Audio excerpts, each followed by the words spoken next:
Well, I thought I'd bring you somewhere different today, a little bit of a different outlook.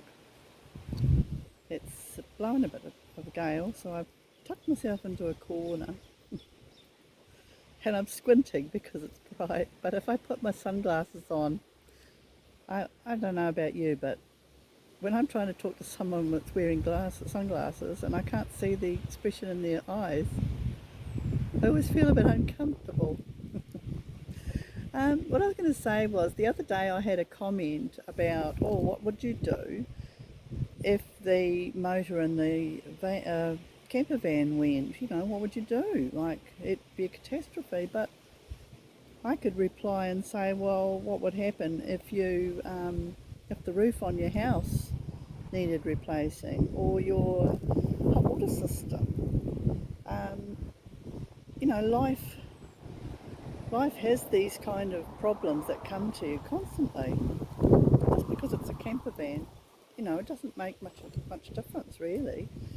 It's still got the same problems that a house has, but in my view, the size of the vehicle that I have is so small in comparison that the expenses at the same time are smaller in comparison. So really it's just a matter of perspective, isn't it? That's all we have to do is look at things from each perspective.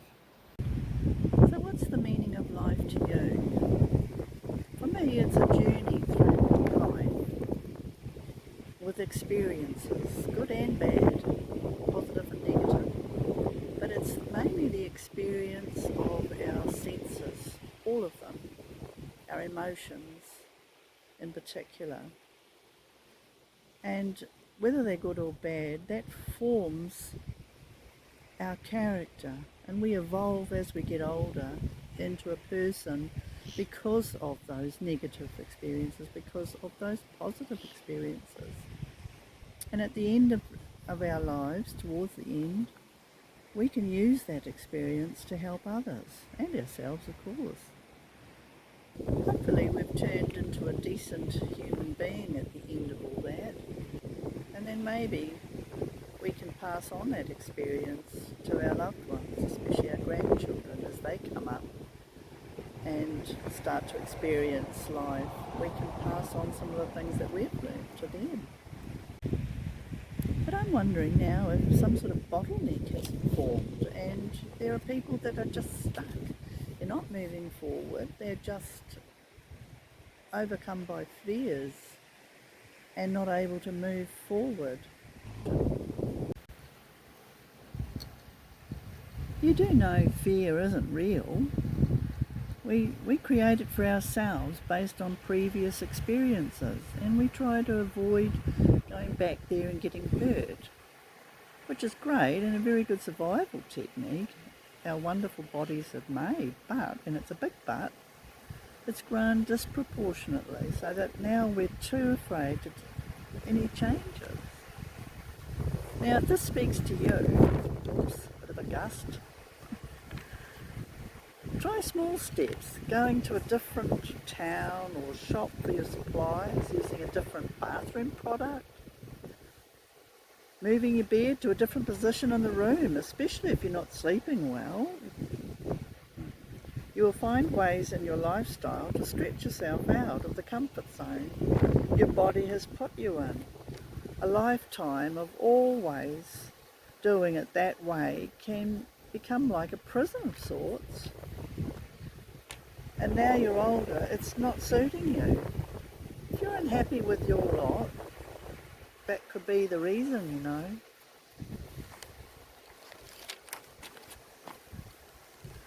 So I encourage you to check yourselves whenever you go to do something very routine. Is this the only way I can do this, or is there an alternative? Try difficult things. Try different things. Sure, it might be a flop, but it's okay for something not to work out. This is the valuable lesson.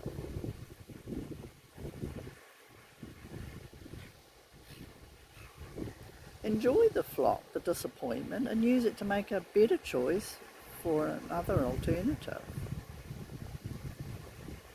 We started out as children, you know, putting our fingers on a fire or stove and getting an awful shock out of that, but it didn't stop us from lighting fires or using stoves for the rest of our lives. We just got on in a safer mode and carried out the task, and that same idea applies to everything we do in life.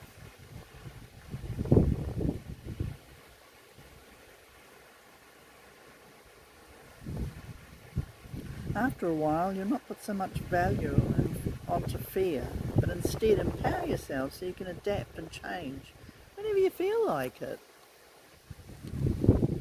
My granddaughter the other day, she decided to cut her hair off. She'd had a beautiful long hair, and she decided to cut it off and was immediately regretful.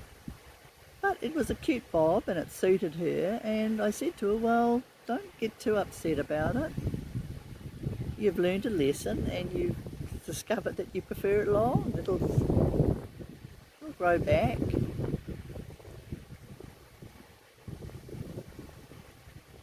So my advice to you guys out there is to do some experimenting in your own life.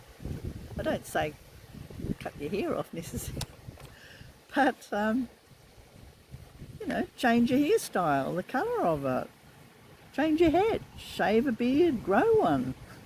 Go on. Most things can be changed back if need be. Another thing is to try foods that you've never enjoyed or tasted, because as we get older our taste buds become quite numb, and there might be some things out there that you didn't like as a child, but you might find you quite enjoy them nowadays. The other thing is you could go right out and do something physical by digging up your back lawn and planting wildflowers, or going out and planting trees anonymously. Just be rebellious. That's not just for the young, it's for us oldies. We're more than capable. So onwards and upwards.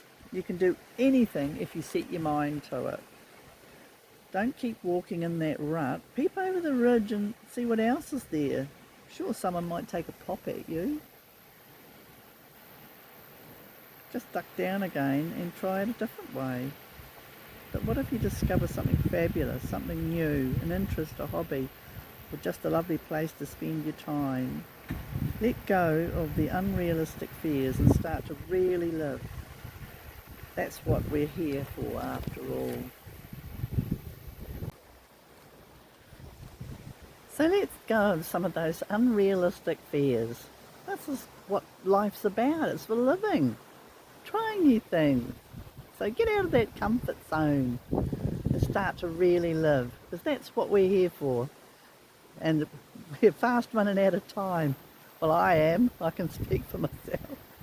So I'm going to go for a little walk and perhaps try some detecting here.